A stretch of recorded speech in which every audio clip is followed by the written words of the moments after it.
Hi, welcome to Cubs and Culture for September 18th, 2018. We're up to the great Ziegfeld, Best Picture winner of 1936. It's a musical comedy biopic about Flo Ziegfeld Jr., who was this legendary Broadway producer. It won 3 Oscars, picture, director, and then this best dance direction, which is the dance direction thing is the only time in history it was offered. So, yay. If you don't know who Ziegfeld is, he's basically kind of like the Andrew Lloyd Webber of his day. He's also kind of a P.T. Barnum-esque figure. And in some ways, this movie actually reminds me of a sort of a bad version of The Greatest Showman as well, and having rewatched it. Anyway, so Ziegfeld was famous for being a womanizer, and then also putting on these things called the Ziegfeld Follies, which are a series of vaudeville reviews that stole from a bunch of shows. They were always very, very opulent and hugely spectacular and sort of disjointed performances. Where was I? And there's that, and then with him being a womanizer, a lot of the movie is a love affair. So the movie, it's very Hollywood version. His last wife oversaw the production, so she didn't really allow any of the too dark stuff to get into it, and because of that, it basically plays off as like a very light, fluffy romantic comedy musical with like a Barnum-esque entertainer at the show, and there's just a little bit of tragedy at the end because his enterprise has collapsed because of the Great Depression, and he dies overlooking his theater, which is relatively sad, and that's all okay. The big problem with this movie is it's a big ballsy, empty, kind of empty spectacle style for substance film, which is fine. Those films can be very enjoyable. The thing is, this movie is 3 hours long, 3 hours and 5 minutes long. If you cut out the intermission and overture and exit music, it's probably like 2 hours and 50 minutes. In any case, that's well over an hour too long. So I'm going to show a couple of the thing is, it's not really scenes that are that there's too many scenes. There's just too much crap in each scene. So I'm going to show a couple of dance sequences just to talk about them, because it's still one of the most lavish musicals ever made. The musical sequences are very, very good. So I'm going to show a couple of those, and I'm going to show one scene and talk about sort of the writing editing scheme in this film, because way too much crap is in this film. It should have been at like an hour and 20 minutes should have been cut from it. So I'll be back in a moment. Okay, so the first sequence is a melody is like a pretty girl, or a pretty girl is like a melody. I always kind of flip that song. It's the most famous sequence from the movie. It's also one of the best sort of musical scenes of all time. It's really the main showcase of this film, which is why I'm showing it. It's the first act climax. Now, one of the reasons why this movie feels a little bit long, excuse me, is the songs do not have narrative content. They're only for spectacle or the joy of the scenes themselves. So there's no like thematical or narrative import to the song selection or choreography like that. Is just because it's a folly that I just wanted to show it. So the movie ends up working something like a documentary. So anyway, some tidbits about this. There's something like 500 people involved in this scene. It's one of the largest moving sets ever built. The scene cost $500,000. back then, so a couple of million today. It's really well done. I like how the rotation of it, and how even though the camera itself is very, very still, there's a lot of in-frame movement. And the movie really comes alive during this sequence. And I can't play it because of copyright, but the song "Melody is Like a Pretty Girl," or "A Girl's Like a Pretty Melody," is absolutely gorgeous. Old-timey cabaret type music.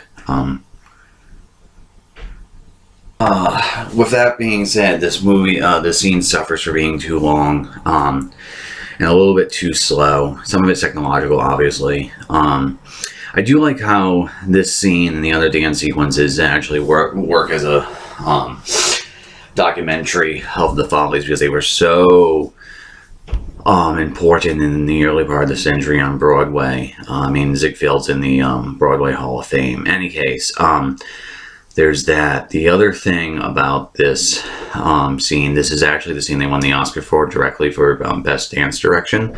I mean, it's really easy to see why. There's that. The other thing is, I really don't know why this movie is not in color. They had the ability to do Technicolor at this point. It was just very, very, very expensive. But I feel like this is one of the few old films where it should have absolutely been in color, because it's all supposed to be lavish and everything like that. And even though the cinematography is very gorgeous in black and white, I feel like if you're going to do empty spectacle, you might as well go all the way and use pay for the Technicolor, because otherwise it's just kind of cheap. Excuse me. So there's that. The other thing I really like about this direction is it is basically one shot. There's going to be a cut coming up in 1 second, but even then, it's pretty seamless. There's the cut. Now there's two, so it's been it's been about 3 minutes now, and then there's going to be another 3 minutes. You're going to go up these stairs, and it really works. Sort of very, very cinematic, very, very motion. I like how as the music changes, because that was playing classical music and you had sort of the Rococo stuff. Now you're to Rhapsody in Blue. And this is much more jazzy in costuming and staging. And then it's going to go back to classical, and it's going to go back to sort of frilly dresses and everything like that. I really wish these scenes had more narrative content. You could have done something. I mean, that's the other thing about this movie. I think structurally it's one of those because there's very little. It's a musical overall, and I would guess about a third of the movie is musical sequences like this. And because it's a review show, they're all sort of on islands themselves where they don't exist within the narrative. I feel like a better writer could have selected Follies segments that would have been more integrated into his life story. But that just doesn't happen. Excuse me. I gotta say this. I think it's coming up next, but there's a really cool, might have already happened, Up and Down the Stairs. Now it already happened. So there's that other, which is really cool choreography. The other sort of thing that's interesting is that curtain is a single piece, and it's actually by square footage overall larger than a football field. And it's entirely made of silk, so there's a reason why this scene cost $500,000 to make. So there's that. Let's see what else. I do like the stars in the background. It is really technically impressive that it's basically 2 shots, and this is actually on a crane, because you're going to see in a second it's going to pull back. and the curtain's going to come back down. And so, like, at least on sort of like spectacle and cinematic, just the joy of music, this movie is really, really good. And it's very much like a Ziegfeld. It's very much like The Follies. Sort of big, empty spectacle filmmaking, spectacle stagecraft, and everything like that. And yes, if you're wondering, the name for this set was the wedding topper, or the wedding cake, because it looks like a wedding cake. And in any case, it's such a glorious scene cinematically that even though the material around it isn't all that great, it's just, it really functions, and it's worthwhile to see just for this scene. And at least in terms of capturing Ziegfeld's personality on stage, they did do that, because this is all how the Follies were. Okay. And the next scene I'm going to show you is this guy, Ziegfeld's on the left. Frank Morgan, who is the Wizard of Oz, he plays Billings, is on the right. And this is a good example of this. They're both going after the same French actress to sign for New York. And there's 3 beats in the scenes, and they're all about Billings trying to get away from Ziegfeld so he doesn't rob him. And so the first one's like, why are you following me? And the second one's like, why are you following me? And then the third one's like, why are you shadowing me? Like, and the scene is about a minute and a half. You could have very easily lifted, and you should have lifted the middle beat out, and then nothing would have changed in the scene. And then somewhat similarly, this is the French actress, Held is the name. This woman actually won Best Lead Actress. It's a very good comedic, broadly funny performance, and she's quite delightful. Her accent kind of comes and goes. Some scenes it's heavier than in others. And in any case, it's not all that deep of a performance, but she is positively delightful. But similarly, of this, you're going to constantly see her trying to send him away like 2-3 times. And again, you kind of gotten away with it. And it's just too long. And the other sort of thing is, this scene isn't particularly deep. It's a shallow enter. Like, okay, so there's this bit about him not recognizing Billings to trick her, to try to get her off of Billings, which is fine, and that beat is fine within itself. The thing is, it's ultimately unnecessary within the context of the scene, because she doesn't seem all that committed to Billings to begin with.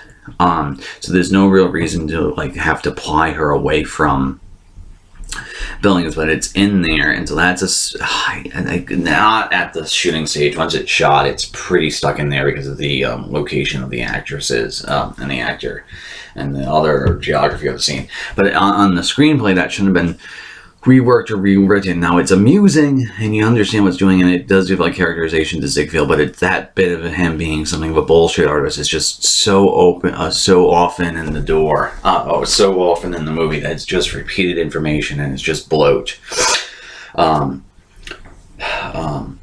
everything like that. The other sort of thing about this is it kind of comes across in some of the drama scenes or non-musical scenes as a little bit stilted, which is fine because it's supposed to be like comedy, but you know when she's sending him away that he's not, like, you know she's not actually sending him away.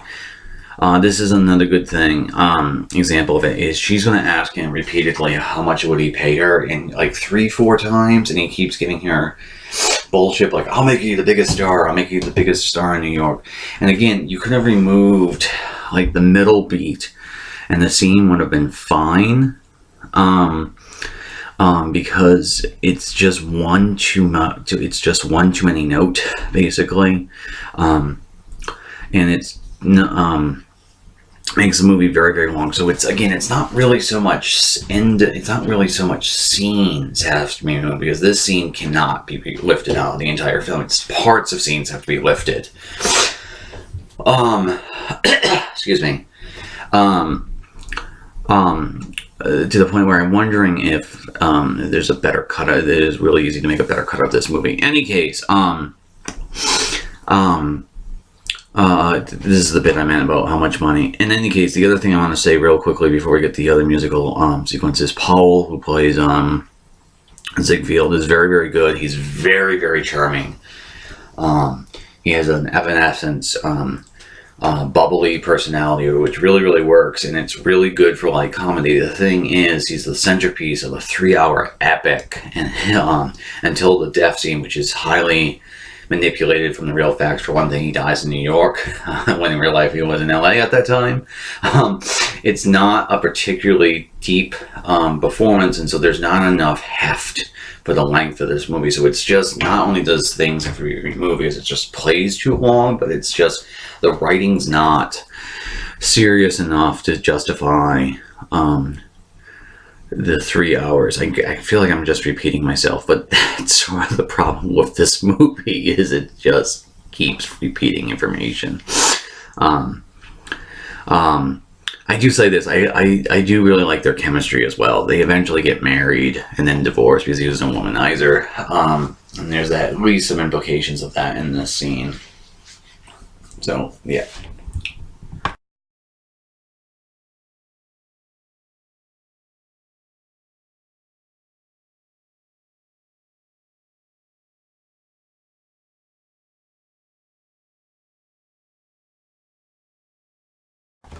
And again, so that beat is repeated twice, where she sends him away and then he gets sent away. So of course you know she's going to change her mind, and it works within the scene.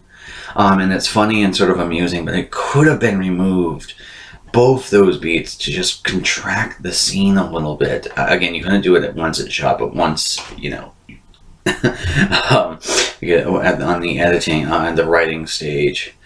So I don't know who to blame, the writers or the editor. Okay, so this is the other musical sequence, and I really like this. This is one of the few musical scenes where I think left, right, up, down, in and out was really deeply played with, very, very well. I've never quite seen this balloon gag in any other musical, and it really, really works. It's very interesting to see in and out choreography and everything like that. And then this bit with this tap dancer, of course because it's a sort of a rags to riches story. There's an overall for Ziegfeld. There's another rags to riches. He's a janitor turned stagehand turned center star because he kept practicing tap dancing. I'm sure the guy is actually from the Follies. I just can't remember his name at the moment. And this set of the choreography actually being much more about up and down as opposed to left and right is quite unique, and it's absolutely delightful. Everything like that, and again, it's lavish. Again, I feel like color would have helped this movie a lot, but alas, it was shot in black and white. Okay, so overall, I give this movie a 7. It's wildly uneven. If I was just judging it as like a documentary for the musical scenes, it would be like a 10, because the musical scenes, despite not having narrative content and everything like that, is really good. But apart from that, but the drama and the scenes around the musical scenes is just too terrible. So it would be like a 4. So it ends up making about a 7. Have a good day.